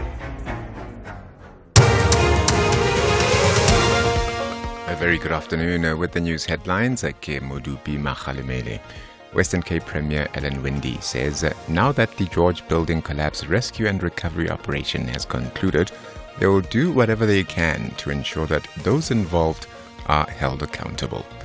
Electricity Minister Kosientso Ramokgopa has denied that South Africa's energy crisis is a political football ahead of the elections this month, and the two suspects arrested in connection with the death of 5-year-old Ditebogo Phalane have appeared in two separate courts in Soshanguve and in Pretoria North. A full news update at 3. Bridget Masinga on SAFM.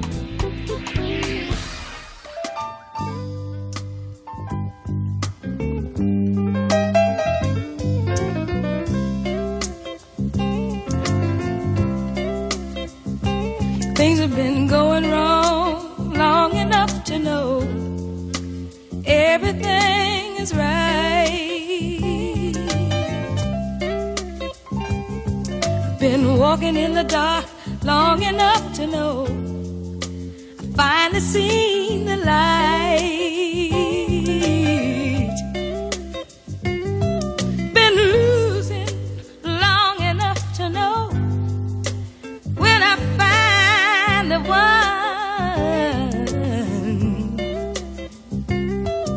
And even a blind man can tell when he's walking in the sun.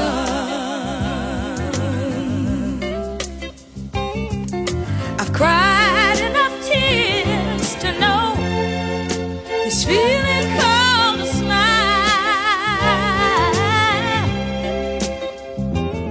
I've been bottom rung long enough to know when I'm doing it in style.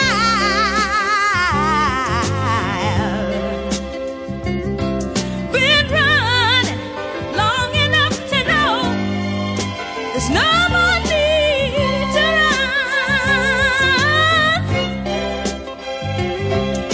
And even a blind man can tell when he's walking in the sun.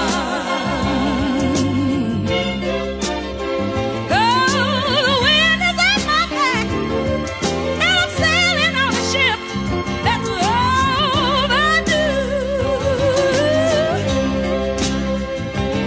Well, I've blown so many chances, I ain't gonna blow this one with you.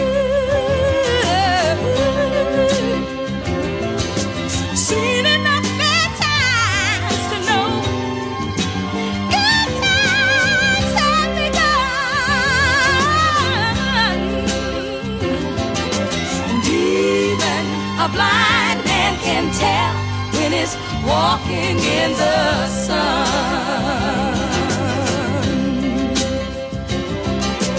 Even a blind man can tell when he's walking in the sun.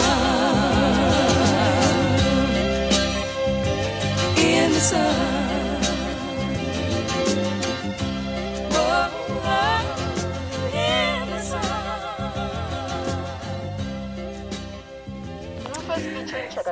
It is the full circle. We've got Rufus featuring Shaka Khan here today. Walking in the Sun is the name of the song, and I'm actually wearing Shaka Khan here today. We don't do these things on purpose. They just happen from time to time. If you want to know what that is, you've got to be with us on our live stream on at SAFM Radio is where you find us. Wherever you are on social media, we are so on X, on Facebook, as well as on Twitter. We are joined by the multi-talented, multi-hyphenated couple Salamina and Tsepo, a.k.a. Hausa Musese. I mean, does anybody ever call you by your first name? Some people, most people actually. Yeah, really? Tsepo, Hausa, Yeah. 609. I call him Tsepo. Of course you would call him Tsepo. I'm sure when he's misbehaving in the house, you're like, listen, you're a Hausa out there. Yeah. It's like you're a fly on the wall. You know what I mean? These yes, things. like take your Hausaness outside my gate. How are you guys doing? We're good. Thanks for having us. Thank you guys for coming through. Like, I appreciate it. Thanks for having us. I was actually saying earlier on, I think it's my first time doing an interview on SAFM. So it's not my first time. No, it's not your first time. She's a regular around here. Wow. Well, welcome. Thank you. We're so happy to inaugurate you. Yeah. It's a pleasure to be here. Hey, guys, how long have you guys been together now? It's been a minute. Are we going to have this argument again now? Well, okay, what's the debate? So the debate is we've been married for 14 years, right? Okay. 15. Okay, 15. We've been married for 15 years. 16 in September. Okay. But the argument is that we only dated for a few months before we got hitched, right? Yes. Okay. A couple of months. And my argument is always that it was a little longer than the few months that Salamina remembers. So it's like you are taking us back to that argument that we're always debating about. Okay, so Salamina, when you insist, Guti, no, dude, like we dated for a short while. Yeah. Okay. He proposed after we dated for 4 months. All right. Then it was like we were engaged. I think I started counting once you got from engaged. When it was like, now we are serious. He sort of counts from when we were like... The first day. It was a year, Baba. It was a year. That's my story and I'm sticking to Okay, so together for 17, married for 15. Okay. 16 in September. 16 in September. Yes. Okay. There's always these debates in healthy coupledoms, right? Oh, this timeline is always a problem. Yeah, I know. What happened? Everybody must be like Sizwe Lomo's dad. Sizwe Lomo's dad uses Sizwe as the goal point because he started dating Sizwe's mom and they dated. And then when Sizwe was born, that's when they were married. So whenever he forgets things like anniversaries, he always looks at Susie, how old are you? Yeah. Clever man. Clever man. He must use that. But that's a long time, guys. I mean, 16 years around the corner, it's and for a young couple to sort of keep that going, what's the secret sauce? What's the spice? I feel like the sauce changes year to year. Yeah. But the basic thing is, man, you must be friends. The way we communicate with each other, it's loving at all times. Even when we are in disagreement, you always keep in the back of your mind, I actually want to be here. I want to stay here. And we're growing together, man. We're building something. Yes. So, as it is with building, sometimes there's maintenance, there's renovations. And that's really how I approach the whole marriage thing. Is it's constant work. And we're not afraid to do that work. And it wasn't easy at the beginning. You almost sort of graduate into how well we communicate with each other, how we bring each other in. And then, we just... sometimes one is pulling the other, other times one is pushing the other. Yes. It varies year to year. I love that wisdom because sometimes people don't expect young couples to have that kind of wisdom, right? They think it's something that comes with Abo Gogo, who've been at it for 5 decades. But it really is the essence of what Salamina is talking about, that marriage and partnership, whatever you call it these days, because it's changed so much, it's a tandem dance. It's like being on a seesaw.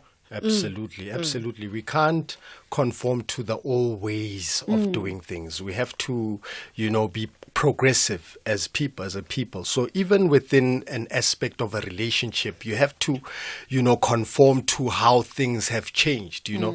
I grew up in an era where we were told the man is the head and the woman is the tail. Finish and clear, case closed, And as when I got married and all the years that I've had to experience what marriage is, I got to grow in that regard. And I also got to realize that it is a dance between two people. It takes two to tango. And sometimes you have to be the cheerleader while your partner's on the field, and then vice versa when circumstances change. So there's no he's greater than her or vice versa. We are all equal in this equation. And I suppose that's what has helped us to sustain it a little longer than, what people would expect from the likes of us in the industry. Especially in the industry. Yes, yeah, because that's the other thing that tests a lot of relationships. This world that we circulate on has it's got its own unique triggers, its own unique pressure points that sometimes test people who are in commitment. Yeah. And sometimes it just takes making certain decisions. And for us, it's constant conversation. Sometimes if a new job comes and it doesn't work for the dynamic, then we let it go. At all points, we always remind each other that the priority is family and our marriage and our life together. And yes, of course, we love what we do. We love the industry. We love our jobs. But they never eclipse this because that's our foundation. And at times, those pressure points that exist in the industry, that's when they test it the most. Are we willing to walk away from certain projects if it makes the dynamic uncomfortable? And yes, we are. Let's explore that a little bit. Interesting point. Okay. So is this stuff negotiated up front, right, Uguti? What do we walk away from, particularly from a work perspective? I'm looking at Hauser because I'm thinking, are we walking away from maybe if Salamina was offered 50 million rands to star alongside Will Smith and there was an explicit something there?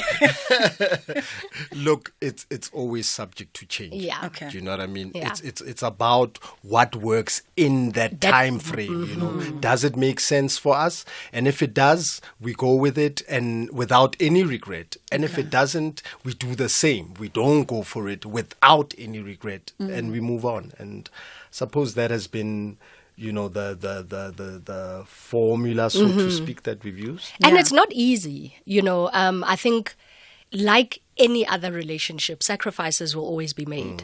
Sometimes in a couple, one person gets a job in another country. Now the conversation is, are we moving the whole family? Are you moving alone? Are we doing month-end things? Sometimes we've had to make those kind of decisions.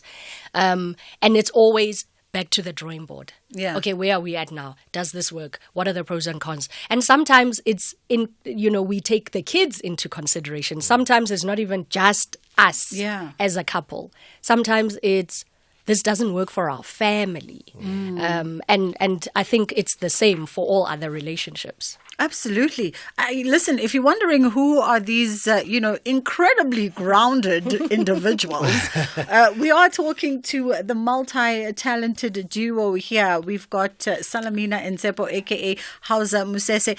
Their list of accomplishments is way too long for us to go through. You know what I mean? Oh, stop it. Between Bridget, the TV you're such a and drama. the full credentials and everything, it's a lot. It's a lot to go through. So just go Google them if you're wondering. They're incredibly accomplished, these two.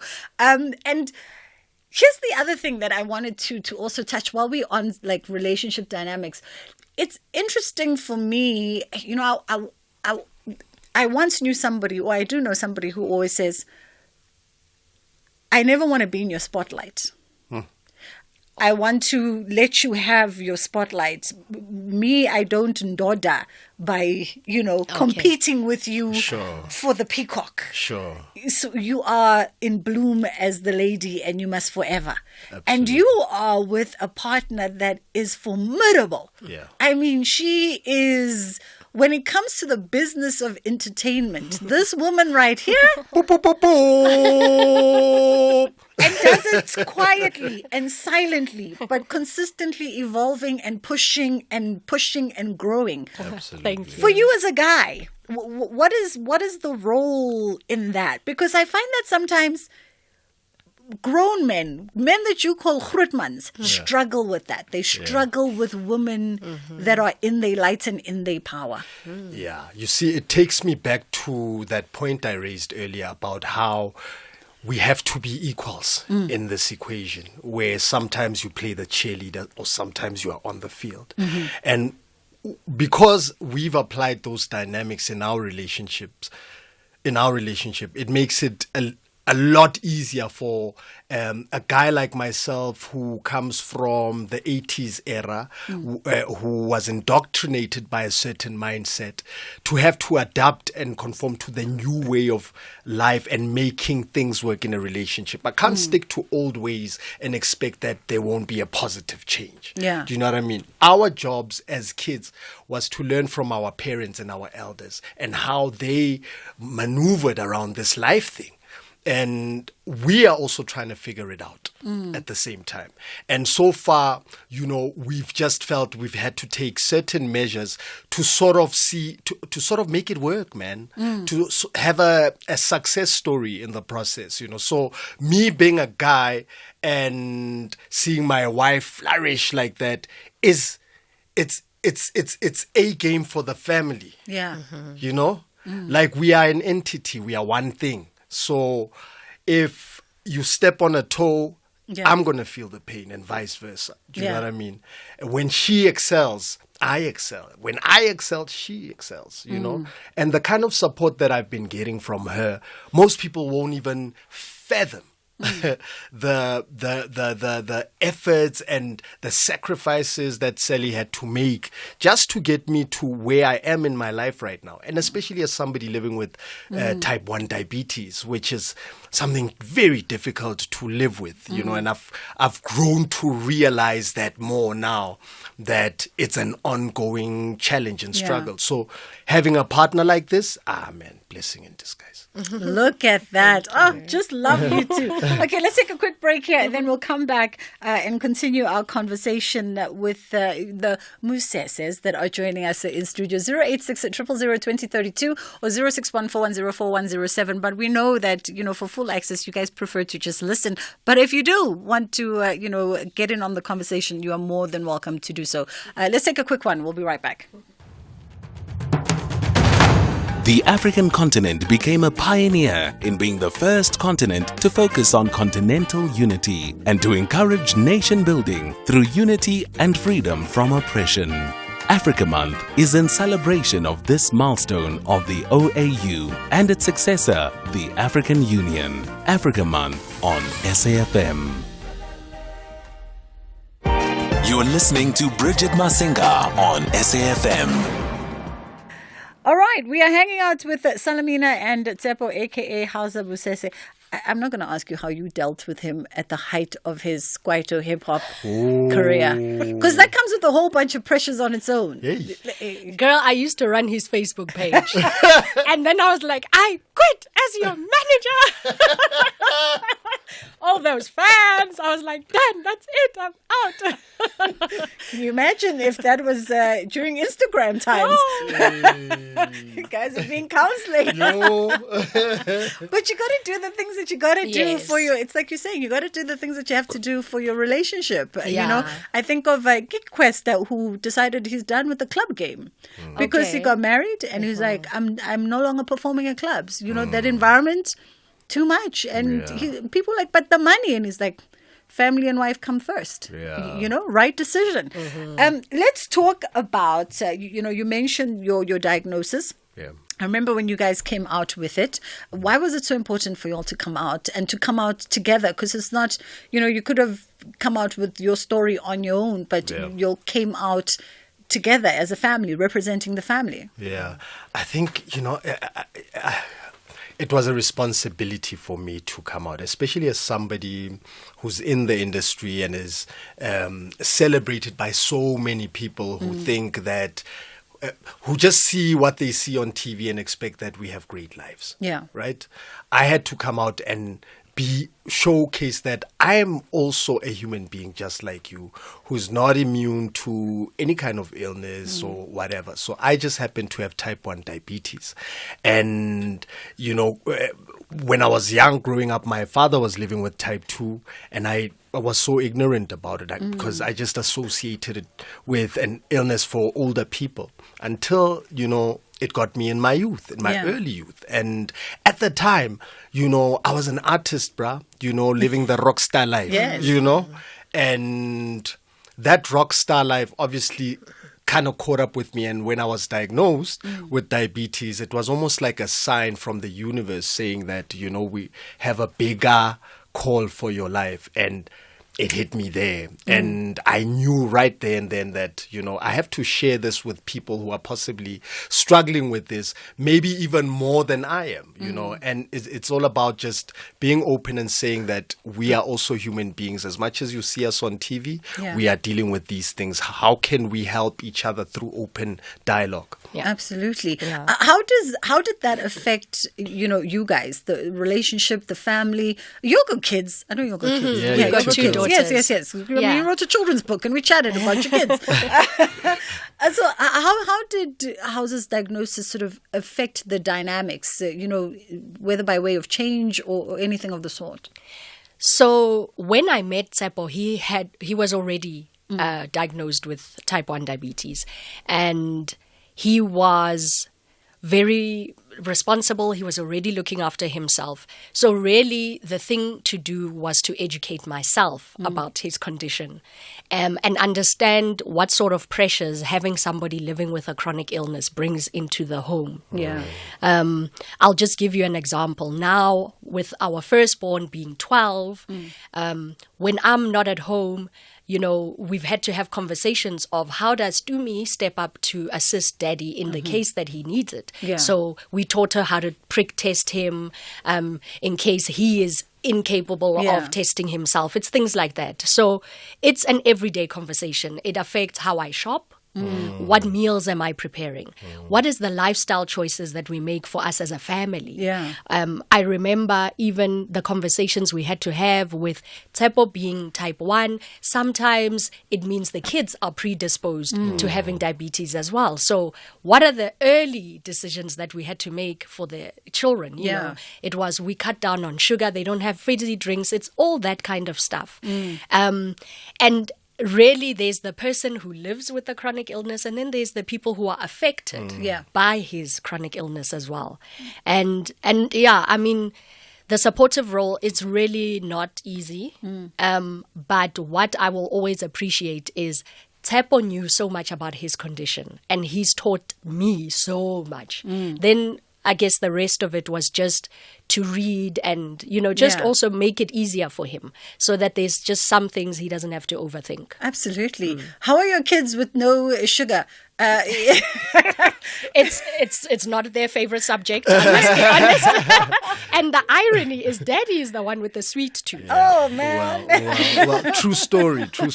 You know where it got me?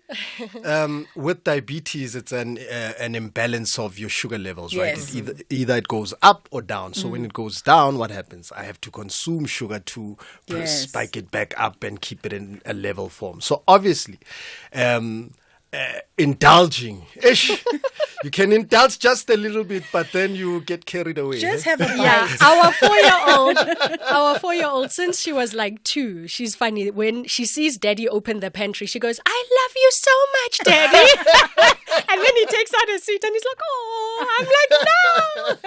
Because she's thinking, yes. She's figured it out. Mom's away, I can have some sugar. Very interesting, so interesting. By the way, that is the exact opposite of Zam and Kansani's kids, because they're just healthy eaters, vegans before veganism was a thing, and apparently their kids are the ones that reprimand their gogo, because you go to gogo's house and gogo wants to spoil you with everything you can't do at home, and the kids are the ones that go, no gogo, no sugar. Yes. But also, our kids are also have a I'll call it another blessing in disguise because they have gluten allergies, you see. So that kind of puts them in line with the right foods to eat. You guys are not eating anything yummy in the house. I've had to learn how to make good stuff yummy. It's not easy. Let's just say it started rough. Yeah. But as time went on, we're okay now. We're good. She's going to make you buy flowers for saying that on air. It started rough. Okay, before we wrap up with your song, you guys are hosting Ultimatum Essay. Yes. It seems like fireworks over there. I've been seeing social media, that experiment in the South African context, because South Africans have a different mentality to the rest of the world. Yeah. How was it for you guys? I mean, it's a big show, right? Yeah. And yes, the concept is certainly very racy. Yeah. One person gives the other one an ultimatum, and it's, are you marrying me? Or are we moving on? Yes. There's like no gray area. And it's been interesting to see the reception from people. I've also had to chuckle quite a bit because I think it's shocked people because we're seeing it on a screen and we are getting to experience almost like a fly being in people's bedrooms and hearing very intimate conversations. Yeah. Even the angry conversations, etc. But if you think about it, Bridget, is it a new concept? Not really. Because for how many years have we as girls had conversations where we're like, if he doesn't marry me in the next year, I'm gone. If That's you an like it, then you should have ultimatum. put a ring on Exactly. it. It's been a thing. It really you know, has. but it's been fun working together. I Yeah. think as hosts of the show, really our job is to facilitate conversations, support the couples, and just respect their right to want to be part of a social experiment like this. I love it. Okay, I've got to wrap it up. But quick question, 30 seconds from either one of you. When did you know you were famous? When I was on Gem Early. Yo! I was on Gem Early as a contestant. After that episode aired, geez, like, I couldn't walk in the streets. But, and I was still living in Soweto that time. I was so famous. Nice times. For you, madam? I think, definitely Soul Buddies Yes. was a shock to my system. It was my first TV gig, but it was such a big show.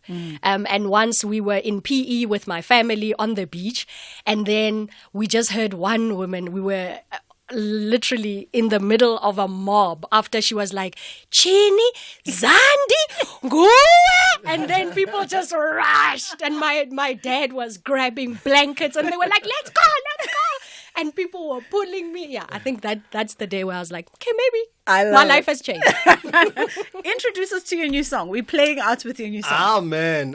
Thank God it's Friday. On a Friday. On a Friday.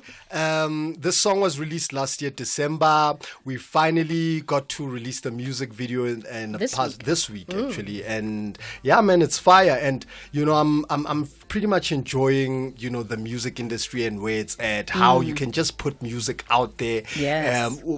without any expectations, but you never know because the world is so close to us now. Yeah. Anybody can have access to the music. So I'm just going to keep putting music out there. And I love the fact that people are still receptive to what I have to offer. I'm grateful. How's that featuring Paycine and Ashla? Thank God it's Friday. This is why she's your wife. Do you know what I mean? Boom. Thank you. On that note, guys, thank you so much for coming through to spend some time with us. We leave you now in the capable hands of Ashraf and his team. And of course, we're playing out with House's new song, Thank God It's a Friday. Inshallah, God willing, we get to do it again.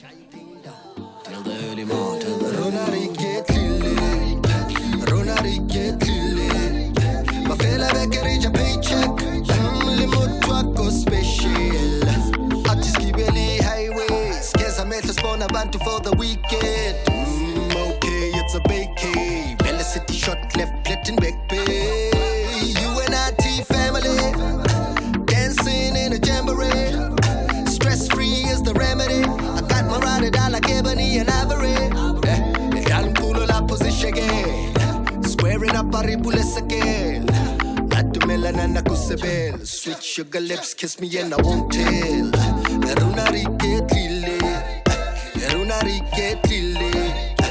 Long live to my cash guys, who comes from the ghetto like us. I was a Friday, let's get high on life like reggae nights. Sipping on punch drunk love that UB40 red wine. Thank God it's Friday. Tell my wifey we out tonight. How them on that delivery beat a screw doing this my way. I'm in love and jollof feels so nice. Doing this all day, all day. Now we about to go loco. I don't wanna ever party solo. Funugu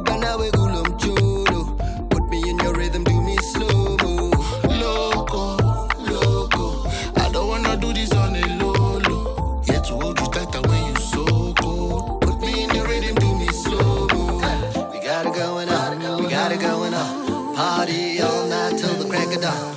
Jolene, shy ding dong. Till the early morning, till the early Thank morning. God it's Friday. Baby, won't you come swing my way? I'll be waiting for you around 8. Just send me a text, mga pande. I want drama. I want drama. Jolly mangi na we gumnande. Uyang chabulisa. I want drama. I want drama. Maza bono sana ngasi namhlanje. Friday. Tell my wifey we out tonight. How them on that delivery say a screw it. Doing this my way. I'm in love and